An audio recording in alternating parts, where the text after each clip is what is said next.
केवल भाव, nothing else.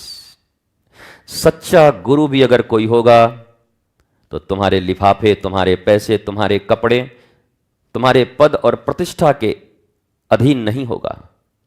वो भी तुम्हारी जिज्ञासा और समर्पण के बस में होगा। भगवान अपने मुख से एक श्लोक कहते हैं, अहम भक्त पराधीनो हिव स्वतंत्र इव द्विजा। मैं इस दुनिया में एक ही के अधीन हूं। तो सबने कान लगाया, अच्छा भगवान भी अधीन है? हमने तो सुना था कि ये सर्वतंत्र स्वतंत्र हैं, इज ऑल माइटी गॉड। तुम किसके अधीन हो? कहा अहम भक्त पराधीन हूं, मैं सिर्फ भक्तों के अधीन हूं। अब ये भक्त की परिभाषा बड़ी कठिन है। तुम्हारी इस चलती दुनिया में भक्त तो बस 2 आने के फोटो खरीद करके अपने घर में लगा दो और कह दो हम तो शिव जी के भक्त हैं। शिव जी बेचारे एक बार घूम गए होंगे कि ये कौन नया भक्त है, हम आज तक नहीं जाने। नीचे से आवाज आई हम शिव जी के भक्त हैं, कौन है? इसका तो कहीं मेरी डायरी में नाम नहीं है, कौन आदमी है ये? पर हम ही घोषणा करते चल रहे हैं। न ईश्वर कह रहा है न संत कह रहे हैं, हम खुद ही, हम तो राधा रानी के भक्त हैं।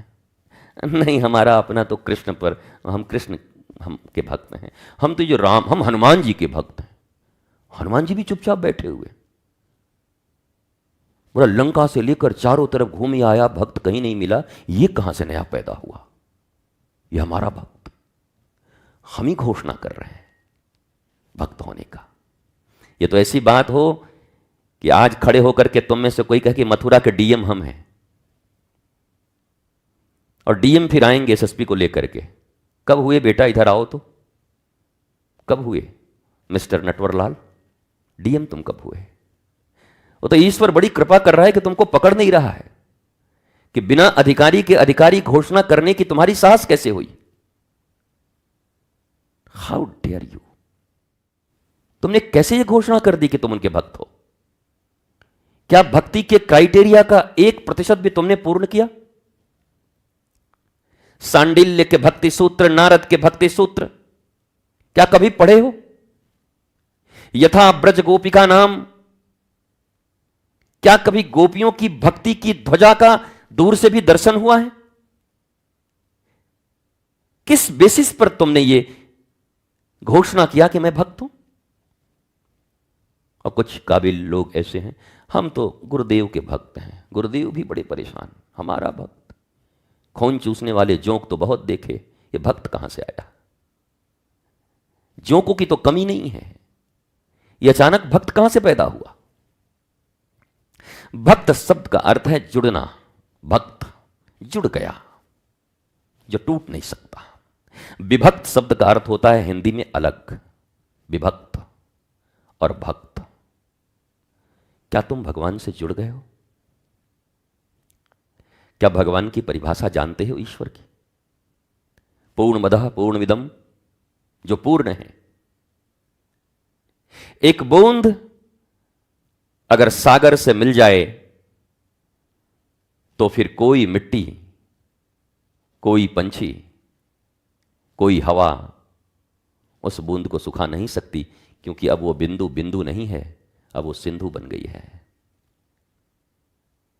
एक बिंदु तब तक सूख सकती थी जब तक सिंधु से बाहर थी। एक आदमी तब तक दुखी है, हैरान है, परेशान है, जब तक वो स्वयं को ईश्वर से अलग मानता है। बिंदु के रूप में है, अंश के रूप में। परंतु जैसे ही अंश अंशी से मिलता है,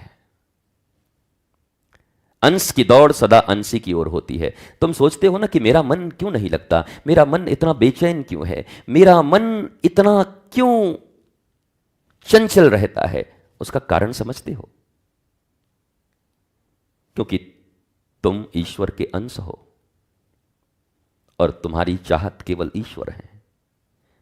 तुम जब तक इस संसार में लोगों तक, संसाधनों तक घूम रहे हो, तुम्हारा मन कहीं नहीं लगेगा। मर्सिडीज लाओ 12 दिन, फरारी लाओ 14 दिन, दुनिया की कोई भी वस्तु लाओ 12 दिन, 13 दिन, 14 दिन, मन ऊबता है तितली की तरह, फिर कहीं और उठता है। कभी सोचा कि यह मन बैठेगा कहां?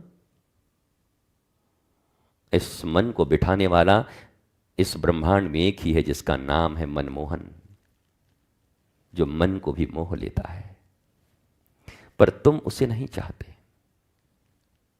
वो तुम्हें चाहता है, तुम उसे नहीं चाहते। उल्टा है, ईश्वर अपने अंश को चाहता है, पर अंश भटका हुआ है। ये मिल जाए तो मेरा काम एक बार, बस एक बार ये पद पा जाऊं, फिर मेरी जिंदगी तो। और न जाने कितने पद पाए हुए लोग आत्महत्या कर रहे हैं। एक बार अगर मैं डॉक्टर बन गया तो फिर मेरा रुतबा देखना। रोज जाकर आरटीआई डालो और आरटीआई में निकल के आएगा रोज डॉक्टर अपने आप को गोलियां मार रहे हैं, सुसाइड कर रहे हैं डॉक्टर। अरे एमबीबीएस, आईआईटीएन, आईएएस, आईपीएस, जिनको तुम बहुत पावरफुल समझते हो, धनवान, बॉलीवुड में जाना और बॉलीवुड में हीरो बनना, हीरोइन बनना सपना होता है भारतीयों का। अब तो नहीं है, अब सनातन की एक बयार है, हर बच्चा भारत माँ की सेवा करना चाहता है और हर बच्चा भारत का अब सनातनी होने पर गौरव करता है। लेकिन एक वक्त भी ऐसा था और आज भी है, ऐसा नहीं है मुंबई के प्रति आकर्षण नहीं है, पर उसी मुंबई में कभी सुशांत सिंह को देखते हो, कभी दिव्या भारती को देखते हो। चलो आज की बात छोड़ो, मीना कुमारी को तो जानते होगे, मधुबाला को जानते होगे, तुम्हारे दादाजी देखते होंगे, पूछना उनसे अगर होंगे तो कि दादाजी मधुबाला को जानते हो? बोला हाँ एक फिल्म तो देखी थी। मीना कुमारी को जानते? बोला हाँ एक दो फिल्म तो देखी थी हमने मीना कुमारी की। उनके जीवन कितने कष्टकारी थे तुमको पता है? तड़प तड़प के बिस्तरों पे मरी थी। जब जलवा था तब जलवा था, जब जल रहे थे तो कोई न था, खत्म। इशारे बहुत होते हैं, समझना तुम्हें है। मैं पुनः कहता हूं, भक्ति के सार सिद्धांत को जानो किसी सद्गुरु से। मनमौजी भक्ति मत करो। मनमौजी तो तुम हाई स्कूल पास नहीं होते, 12 कोचिंग और 13 ट्यूशन लगते हैं, तब जाके तुम्हारे सब्जेक्ट क्लियर होते हैं। और ये विषय इस ब्रह्मांड का सबसे टफ है। ये राह इतनी आसान नहीं है, बहुत कठिन है डगर पनघट की, बहुत कठिन है। और इसको मनमौजी प्राप्त करना चाहते हो, यहां छाप लिया, वहां छाप लिया, वहां छाप लिया और घोषित कर दिया हम भक्त हो गए। हम हंसते हैं तो तुमको जलन भी होती होगी, यह आदमी ठीक नहीं लगता है, क्या क्या बोलता है, पर क्या करूं, तुम इतने प्यारे इंसान हो, तुम उन ऋषियों की संतान हो जिन्होंने, ध्रुव को भी मैं ऋषि ही मानता हूं, और प्रहलाद को, राक्षस के घर पैदा होकर ठाकुर को बुला लिया। बाप राक्षस, मां राक्षसी, और ठाकुर आ गए द्वार पर। कैसे संभव हुआ ये? प्रहलाद को देखो, छोटा सा बच्चा, कैसे बुला लिया हरि को। अगर वो हरि को बुला सकते हैं तो उनके पास कौन सा ऐसा तीर था, उनसे क्यों नहीं सीखते? केवल समर्पण। छोटा सा बालक प्रहलाद, छोटा सा बालक ध्रुव। बोले तुम्हारे पास क्या है, तुम क्या जानते हो? बोला कुछ जानते नहीं, मां ने कहा है कि अब तुझे परमपिता को प्राप्त करना है, और गुरुदेव नारद ने मुझे मंत्र दिया है, और मुझे पक्का विश्वास है कि अब मैं भगवान को पा करके ही रहूंगा। और वो पाए। जितनी लगन पैसे के लिए है, उससे ज्यादा लगन ईश्वर की होगी तभी पाओगे। ये बात डायरी में नोट कर लो, मरने के समय एक बार याद कर लेना कि वृंदावन गए थे, एक बाबा बैठ के बहुत डांटा था और कहा था जितनी लगन पैसे के लिए है, जितनी लगन अन्य चीज़ों के लिए है, उससे ज़्यादा लगन जब ईश्वर के लिए होगा तो ईश्वर तुम्हें मिलेगा। जब वो देखेगा इसने मेरे तो गिरधर गोपाल दूसरो न कोई नहीं है मेरा, केवल एक शर्त है, एक शर्त, इसे पूर्ण करो। पर आप और हम मंदिर भी जाते हैं तो ईश्वर के लिए नहीं जाते। दुर्योधन कृष्ण के पास गया, सेना मांग ले आया। अर्जुन गए और कृष्ण मांग ले आए। महाभारत का युद्ध इस बात का प्रमाण है, जिसने कृष्ण से मांगा कोई न बचा, जिसने कृष्ण को मांग लिया किसी का बाल बांका न हुआ। ये बात तुम्हें समझ क्यों नहीं आती? तुम क्यों कृष्ण से मांगने पर पड़े हो? तुम क्यों नहीं कृष्ण को मांगते हो? क्या कभी ऐसा हुआ कि उन्हीं के मंदिर में खड़े होकर कहो, प्रभु सिर्फ आप चाहिए मुझे? ठाकुर भी हजारों लाखों की भीड़ में बांके बिहारी भी चौंक जाएगा, अरे कौन है ये भाई, इतनी भीड़ लगी है यहां से वहां तक, यूं वहां कर रहे हैं लोग, इतने लोग, अरे ये कौन आया? जो पिछले 2 साल से मैं इंतजार कर रहा था कोई ऐसा है, कोई नहीं मिलता। सबकी चाहत है। बोलते बोलते भी, ये बोल के भी मुंह से निकल ही जाता है, अब प्रभु आपके से न मांगू तो किससे मांगू, जरा देख लीजिएगा। ठाकुर जी कहते आ गए अपनी औकात पे।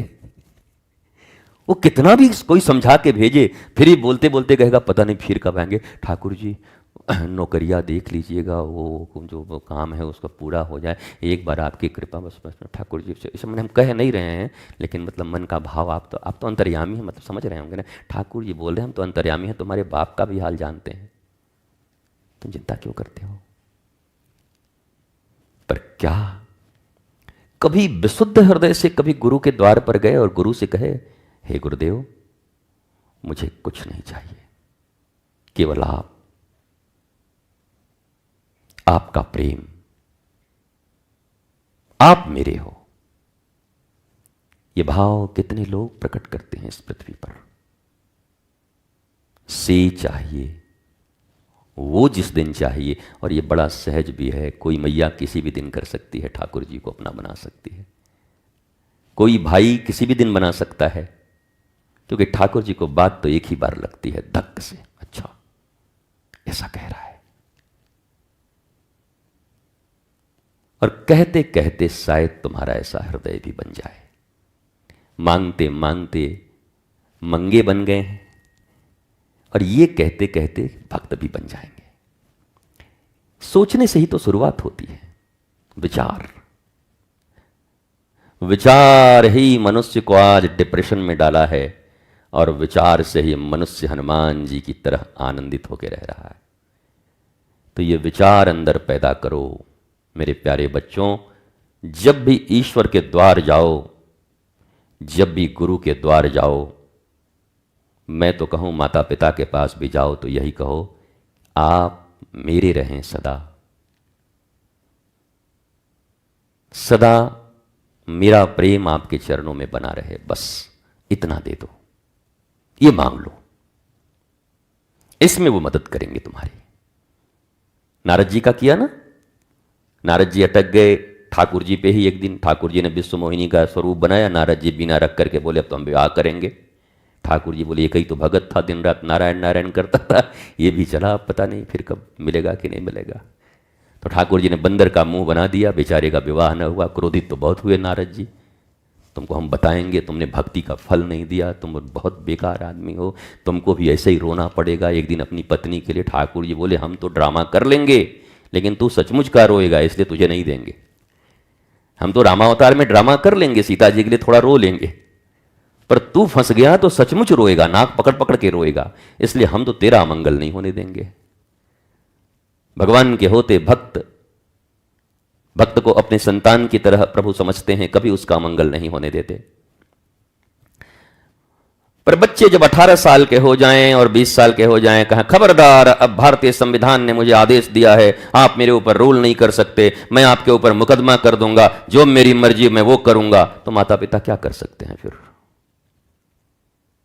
बोलो, कोई बच्चा ही संविधान की धमकी दे दे तो माता पिता क्या करेंगे? तो ठाकुरों को भी धमकी देने वाले कम हैं क्या?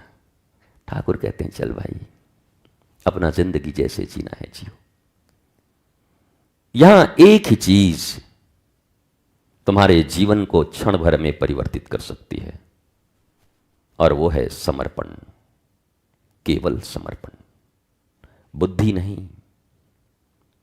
बुद्धि तो रावण कंस के पास थे, बिना मोल के मारे गए हैं। उनसे ज्यादा बुद्धि क्या लगाओगे?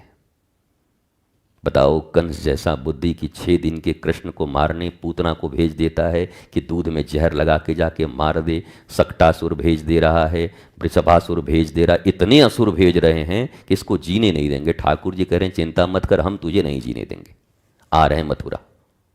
और अंत में ठाकुर जी ने छाती तोड़ दी मार के एक मुष्टिका में कंस की। बुद्धि कितनी लगाओगे? क्या रावण से बड़ी बुद्धि होगी तुम्हारे पास? हिरण्यकश्यपु से बड़ी बुद्धि होगी? नहीं है। बुद्धि से कृष्ण नहीं मिलते, बुद्धि से आनंद नहीं मिलता, बुद्धि से भक्ति नहीं मिलती। बुद्धि तो बस जुगाड़ू है। बुद्धि कहां लगाते हैं? इसको फंसाना है, बुद्धि वहां भी लगती है, फंसाने में भी। तो बुद्धि तो कुत्सित है, कुमति है, कहीं भी लग जाएगी। किसी को फंसाने में लग जाएगी, किसी को मारने में लग जाएगी। इस बुद्धि से कृष्ण नहीं पा सकते, इस बुद्धि से भक्ति गुरु को नहीं पा सकते। केवल समर्पण, केवल समर्पण। जब मैं था तब हरि नहीं, अब हरि हैं मैं नाही। मैं का विलोप ही श्री कृष्ण का प्राकट्य है। तुम पूछते हो ना कि भगवान श्री कृष्ण का महाराज जी वो उत्सव इस बार कब है, जन्माष्टमी कौन सी तारीख को? मुझे तारीख नहीं पते, मुझे कोई भादो नहीं पता, कोई सावन नहीं पता, पर इतना जरूर कहता हूं कि जिस दिन तुम्हारे हृदय में समर्पण की पूर्ण भावना उठ गई, वो भादो नहीं, अगर जुलाई का महीना हो या कार्तिक का महीना हो, तो उसी समय तुम्हारे रात के 12 बजे नहीं, अगर दिन के 1 बजे भी तुम्हारे हृदय में समर्पण की भावना उठ गई, तो तुम्हारे हृदय में कार्तिक के महीने में 1 बजे दिन में कृष्ण तुम्हारे हृदय में उत्पन्न हो जाएंगे, प्रकट ले लेंगे, श्री कृष्ण तुम्हारे हो जाएंगे। वो भादो के अधीन नहीं है कि भादो में ही आएंगे। भादो में तो वो सिंघाड़ा के आटा के हलवा, पंजीरी, ये वाले आते हैं। खूब बनाओ, खाओ, मौज करो रात को। पर ये कृष्ण जो तुम्हारे काम आने वाले हैं ना, वो किसी भी समय आ जाएंगे। उनका प्राकट्य किसी भी समय तुम्हारे हृदय में हो सकता है, और वो समय होगा जिस समय सर्व समर्पण होगा। ताहि माम पाहि माम पाहि माम। जैसे द्रौपदी की पुत्रवधू उत्तरा दौड़ते हुए आई, जब ब्रह्मास्त्र छोड़ दिया अश्वत्थामा ने उसके गर्भ में पल रहे परीक्षित को मारने के लिए, तो दौड़ती हुई आई। अर्जुन, भीम, नकुल, सहदेव, युधिष्ठिर, साक्षात कुंती खड़ी है, ददिया सास, अपनी सास द्रौपदी खड़ी है। एक नारी होकर के भी, गर्भवती नारी होकर के दौड़ते हुए न ससुर के पास गई, न सास के पास गई, न ददिया सास के पास गई, सीधे गई और कृष्ण के चरणों में गिर गई। पाहि माम, रक्षा करो कृष्ण, रक्षा करो। वो जानती थी कि हमारी सासू मां भी ऐसे ही अपने लोगों पर बड़ी कभी न कभी इतराती थी कि 5 पति हैं जी, भीष्म पितामह हैं जी, और देखो जी गुरुद्रोण सामने खड़े हैं, और वो देखो जी कृपाचार्य खड़े हैं, मैं कोई मामूली हूं। पर जब भरी सभा में दुर्योधन ने दुशासन को कहा कि खींच इसकी साड़ी, निर्वस्त्र कर, तो कोई साथ नहीं दे रहा था। न सास ने पट्टी बांध ली, गांधारी ने, ससुर पहले से अंधा था। भाइयों समान देवर आज उसकी ही प्रतिष्ठा के लुटेरे बन गए थे। पर जरा भीष्म की तो मजबूरी देखो। लोग कहते हैं भीष्म प्रतिज्ञा, अरे छोड़ो ऐसी प्रतिज्ञा। ऐसी प्रतिज्ञा जहां एक बधू निर्वस्त्र हो रही हो और तुम्हारी प्रतिज्ञा काम कर रही है।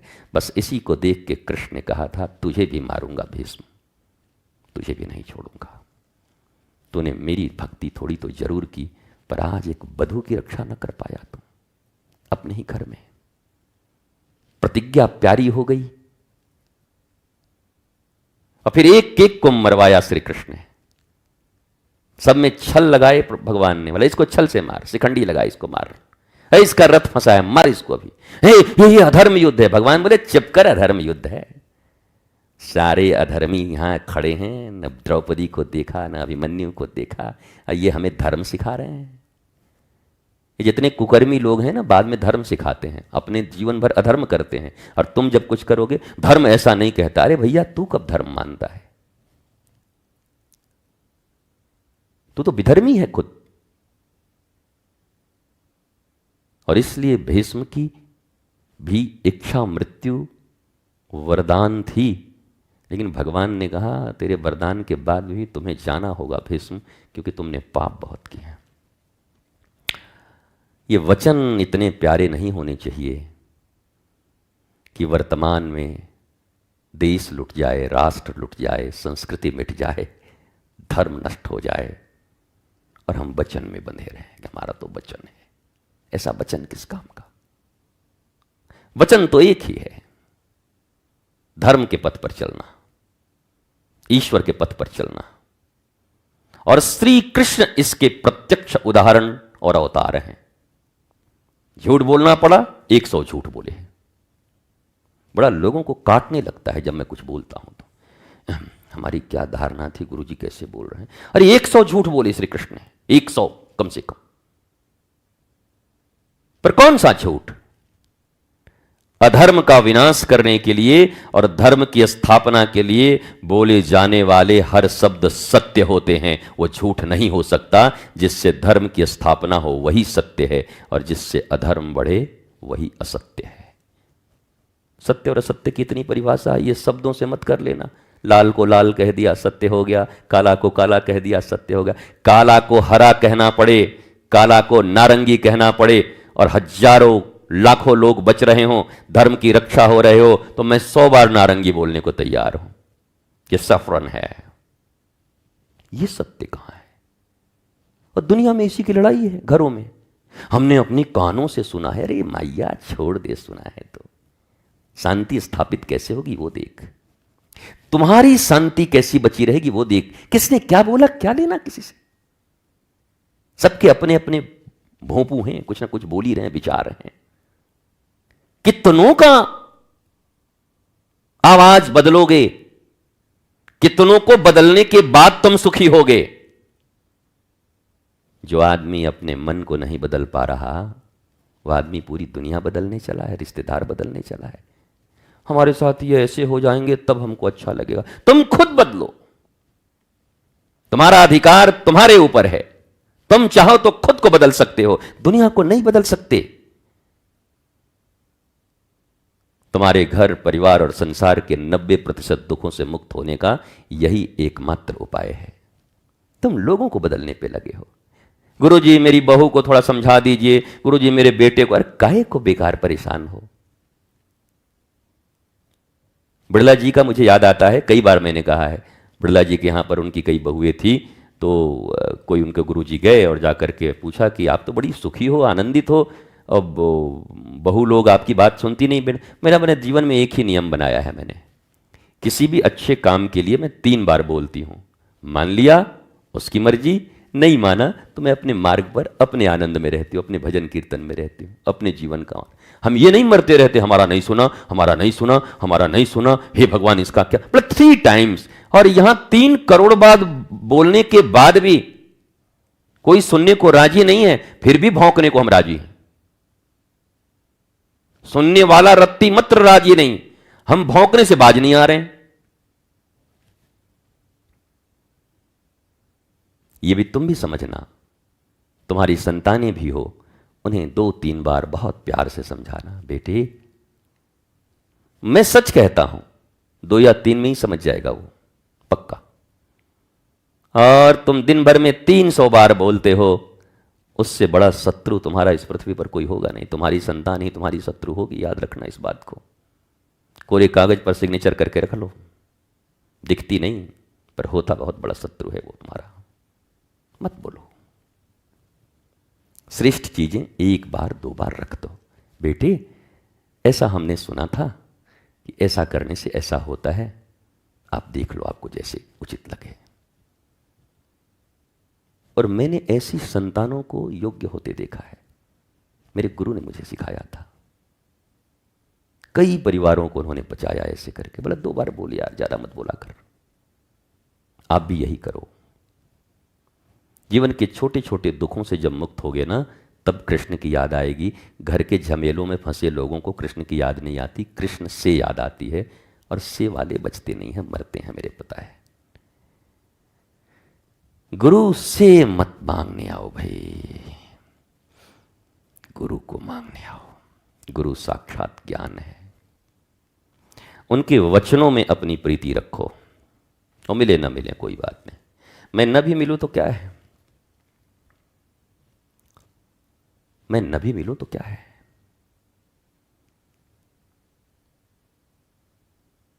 कृष्ण हमारे सामने खड़े दिखाई नहीं पड़ रहे हैं, पर गीता आज भी पूरी दुनिया में गूंज रही है।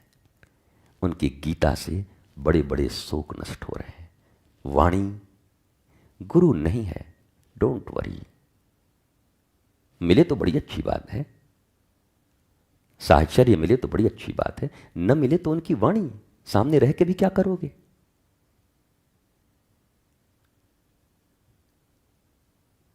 गुरु वचनों को रखना संभाल के। एक एक वचन में गहरा राज है। जिसने जानी है महिमा गुरु की, उसका डूबा कभी न जहाज है। ये भजन गाते रहिए, मस्त रहिए, प्रसन्न रहिए, स्वस्थ रहिए।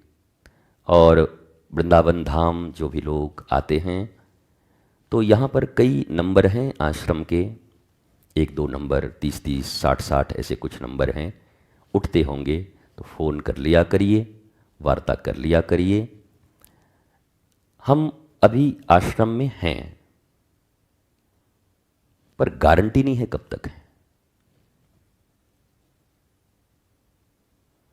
और मैं रोज इसलिए कह रहा हूं, मैं अपॉइंटमेंट देता नहीं। मिल गए तुम्हारी मर्जी, नहीं मिले तो जहां है मोबाइल खोल के बोला आज क्या बोली जरा सुने। वाणी तो अमर है, हर जगह है। साइंस इतना डेवलप किया है, किसके लिए? सिर्फ अफवाह फैलाने के लिए,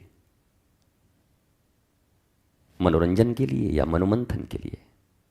कभी इसको भी खोल लिया करो, आज क्या बोले, आज क्या चर्चा हुई। वैसे वृंदावन में रहने पर मेरी पूरी प्रयास होती है कि संध्या को इस समय आरती के पश्चात मैं आधे घंटे, 45 मिनट, 1 घंटे तक भगवान की कुछ चर्चा करूं और आपसे मिलूं, आपका दर्शन करूं। यह सहज ही संभव है, इसके लिए किसी पैरवी की जरूरत नहीं, इसके लिए किसी की जेब भरने की जरूरत नहीं है। सब फ्रॉड होंगे जो जेब में पैसे लेंगे, बेच देंगे हमको। सहज हूं, आप सहजता से आइए, सहजता से उपलब्ध हैं, किसी का साथ लेने की जरूरत नहीं है। ऐसे ही उपलब्ध हैं 8 से 8:30, 9 तक, सबके लिए है। अब पैरवी और पैसे से तो हमको 100 करोड़ में भी नहीं खरीद सकते, और तोप लगा के मारोगे तब भी हम नहीं मिलने वाले, हो ही नहीं सकता। तो इसी सहजता के साथ आप आइए। दूसरा, फिर किसी भी प्रकार के धन का कलेक्शन, इससे हमारा कोई वास्ता नहीं है।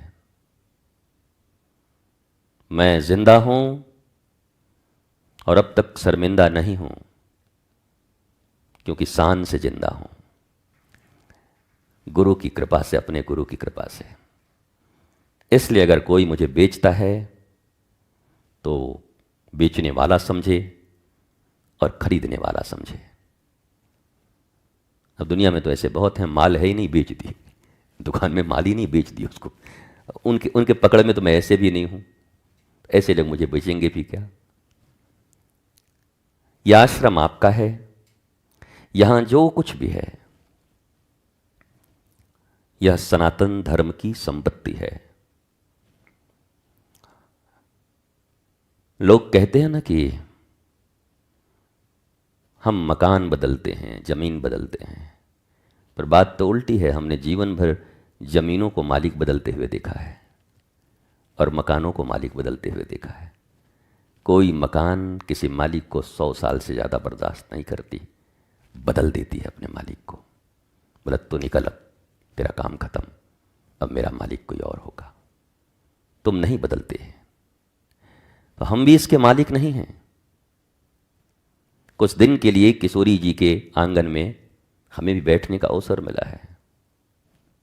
जब तक हैं, आह्लादित हैं, किशोरी जी के एक एक कण का उनके कृपा की छांव में श्री कृष्ण प्रेम का रसास्वादन कर रहे हैं। इसलिए आश्रम, ये भूमि, ये संपत्ति, ये सब सनातन धर्म की संपत्ति है, भारत के सरकार की संपत्ति है। यहां किसी प्रकार का बंदर बांट, लेना देना कुछ है ही नहीं। मैं बदल जाऊंगा कुछ वर्षों के बाद, कोई और आएगा, पर स्थान यही होगा, ठाकुर यही होंगे, कीर्तन यही होगा, नाम हरे कृष्णा श्री राधा। हमारे जैसे कितने आएंगे, बदलेंगे। इसलिए इस विषय में आप भी बड़े क्लियर रहा करें। और मैं तो कहूं यह आपकी ही संपत्ति है, श्री कृष्ण के आप भी तो हैं। कहीं एक पान पराग की पुड़िया खा करके फेंकने वाले मिल जाएं तो आप उठा के फेंकने वाले भी मिल जाओ कि राम राम, यहाँ भी पान पराग मुंह में भर के चल रहे हैं, तो आप पुड़िया उठा के फेंक दो, इसकी सफाई कर दो। आपका आश्रम।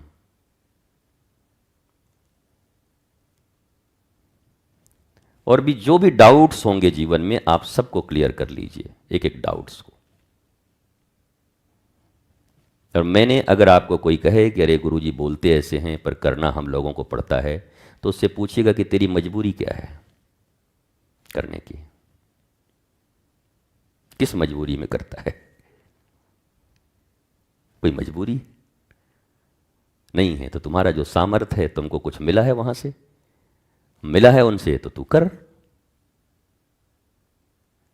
हमें क्यों बोलता है? सीधा प्रश्न किया करो। लाडली प्रसादम चलता है, आपको जानकर आश्चर्य होगा कि पूरा लाडली प्रसादम जो आप यहाँ प्रसाद लेते हैं, इसी बीच में कोई एक व्यक्ति बैठा हुआ है, वही बच्चा चलाते रहता है, बालक ही है छोटा सा। ठाकुर जी की कृपा है उस पर, वो अपना चलाते रहता है, प्रसाद पाते रहते हैं, आनंद लेते रहते हैं। कृष्ण की प्रेरणा उन पर है, वो चलाते हैं। इन सब परिस्थितियों के अवगत हो जाने के बाद आपको कोई छल नहीं सकता। और मैं नहीं चाहता कि श्री कृष्ण के इस द्वार पर आने के बाद आप छले जाओ, बल्कि ये चाहता हूं कि आज तक जहां जहां छले गए हो, उस छल से मुक्त होकर श्री कृष्ण के प्रेम और कृपा के बल से बलवान होकर के यहां से जाओ, आनंदम धाम से राधा रानी की कृपा प्राप्त करके जाओ। स्वस्थ रहिए, मस्त रहिए, आनंदित रहिए, आह्लादित रहिए। आपके कई सवाल यहीं से उत्तर दे दिए जाते हैं। और जब जब, ऐसा नहीं कि कभी किसी से नहीं मिलता, इच्छा होती है तो बैठता हूँ, फिर मिल भी लेते हैं, आओ भाई तू, हाँ भाई कहाँ से आए, पर वो सब मौज है। वो सरकारी बाबू की तरह नहीं है कि मुझे 10 से 4 बैठना है। धंधा अपना मंदा ही चले, धंधा है ही नहीं, काहे को अपना चलाना है इतना धंधा।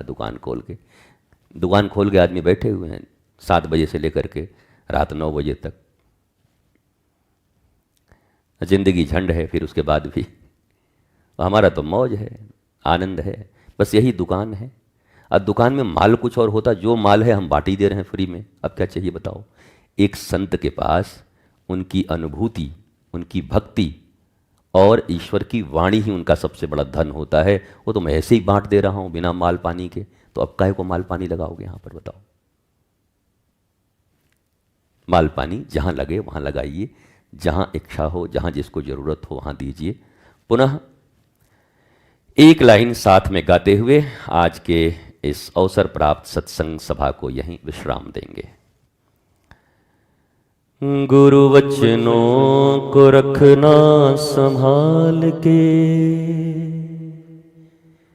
एक एक वचन में गहरा राज है। जिसने जानी है महिमा गुरु की,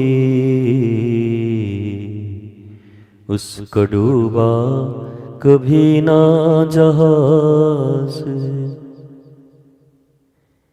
बीज पड़े और अंकुर न फूटे, ऐसा कभी नहीं हो सकता।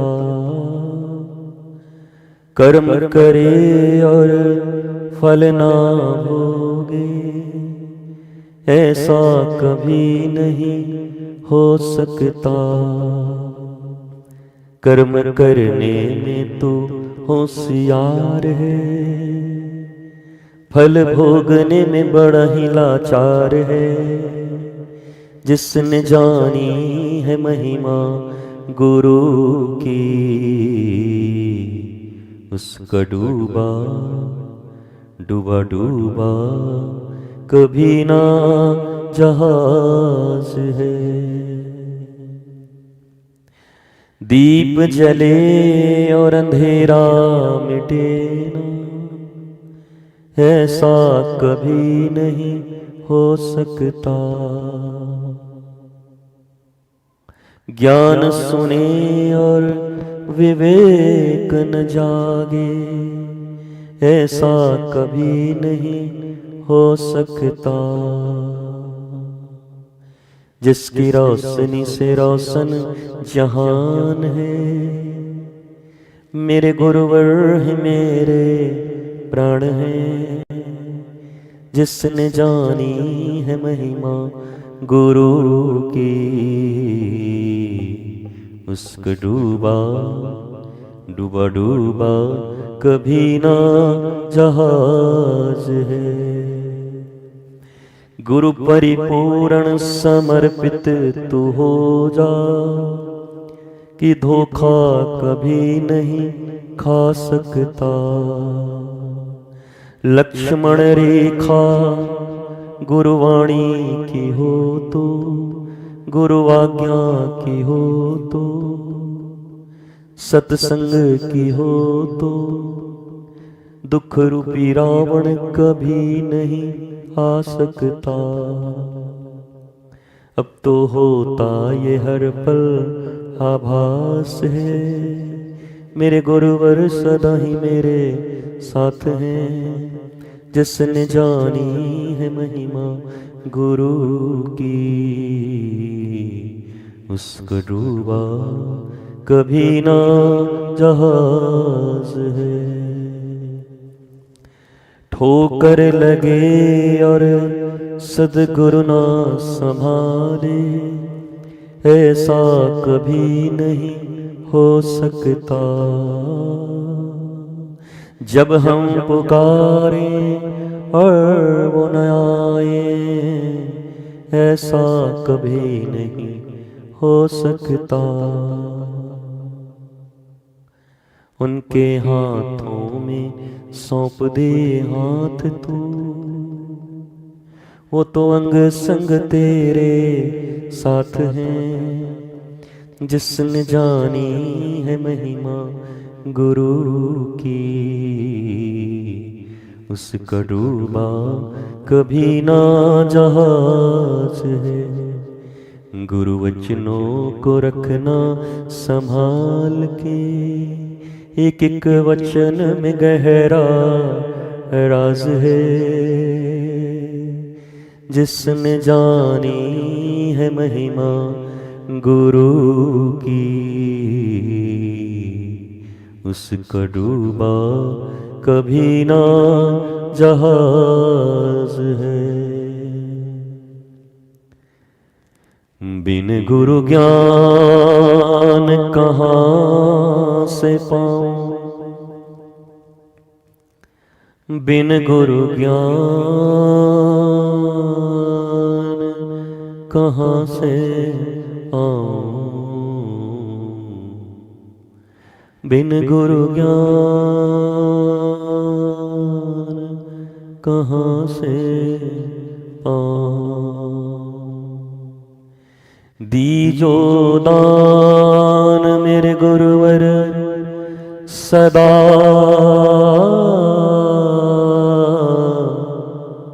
हरि गुरु गुण गाऊं, बिन गुरु ज्ञान कहाँ से पाऊं, बिन गुरु ज्ञान, गुरु बिन ज्ञान कहाँ से पाऊं, कहाँ से पाऊं, बिन गुरु ज्ञान, बिन गुरु ज्ञान कहाँ से पाऊं, कहाँ से पाऊं।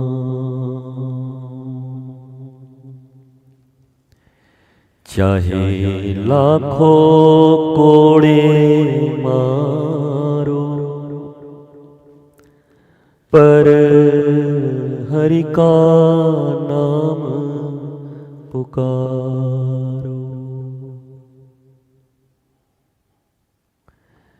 जहाँ ले चलोगे वहीं हम चलेंगे, कि जो तुम कहोगे वही हम करेंगे। जहाँ नाथ रख लोगे वहीं हम रहेंगे। जहाँ नाथ रख लोगे वहीं हम रहेंगे। हो मेरा मत जो पर मेरो गुरु ना बिसारूं, मेरा मत जो पर मेरो गुरु ना ही बिसारूं। हरि ने 5 चोर दिए साखा, मेरो गुरु ने छुड़ायो मही जान अनाथा। हाय मेरा मत जो पर गुरु नाही बिसारूं, गुरु नाही बिसारूं। मेरा मत जो तज ही डरूं, पर गुरु को नाही बिसारूं। लोग कहते हैं कि इसका कोई प्रमाण है क्या? रामचरितमानस ही इसका प्रमाण है। काकभूसुंडी जी के पूर्व जन्म को जब हम देखते हैं तो उन्होंने गुरु का त्याग किया और शिव जी को अपनाया, और शिव जी ने ऐसा श्राप दिया कि हर बार उनको 84 लाख योनि बदलने पड़े। गुरु ने कृपा की फिर भी, और तब उनको काकभूसुंडी के रूप में स्थिरता मिली, ज्ञान मिला। तो अगर प्रमाण शास्त्रों से पूछते हैं, आगम निगम वेद पुराण सब सम्मत रामायण में है और रामायण ही इसका प्रमाण है। इसलिए केवल सहजो थी ये कह के सहजो को अकेले मत करो। तुम्हारी रामचरितमानस भी यही कहती, मेरा राम तजो पर गुरु नाहि बिसारो, गुरु नाहि बिसारो।